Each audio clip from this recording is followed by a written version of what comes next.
సంవత్సరాలలో ఇంకా ఈ రాష్ట్ర ఈ దేశ భవిష్యత్తును నిర్మించగలిగిన విద్యార్థులను తయారు చేయడానికి అవసరమైన ప్రోత్సాహాన్ని ఇవ్వడం నా బాధ్యత.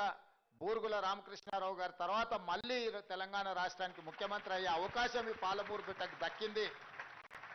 ఇది పాలమూరు జిల్లా యొక్క ప్రతిష్ట, పాలమూరు జిల్లా యొక్క గౌరవం. ఈ ప్రతిష్టను ఈ గౌరవాన్ని నిలబెట్టే బాధ్యత నా మీద ఉన్నది.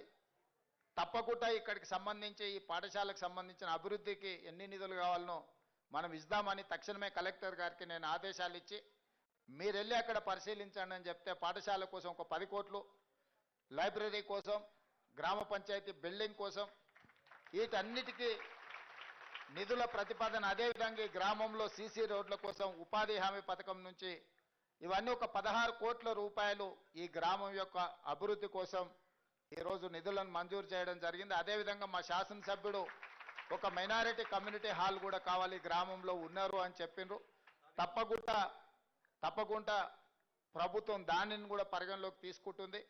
ఇదే కాకుండా ఈరోజు విద్యతో పాటు సాంకేతిక నైపుణ్యాన్ని అభివృద్ధి చేయాల్సిన అవసరం ఉంది.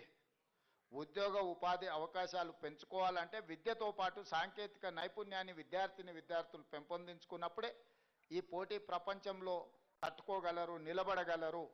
అందుకే ఈరోజు ఈ గ్రామానికి అడ్వాన్స్డ్ టెక్నాలజీ సెంటర్ని కూడా మంజూరు చేస్తున్నారు. భవిష్యత్తులో మీరు చదువుకున్న వాళ్లకు 10th ఇంటర్ చదువుకున్న వాళ్ళు సాంకేతిక నైపుణ్యాన్ని ఇస్తే రేపు రాబోయే ఈ పోటీ ప్రపంచాన్ని తట్టుకొని నిలబడి రాణించగలరని చెప్పి ఈరోజు మొగిలిగిద్ద గ్రామానికి అడ్వాన్స్డ్ టెక్నాలజీ సెంటర్ను కూడా మనము మంజూరు చేసుకోవడం జరిగింది.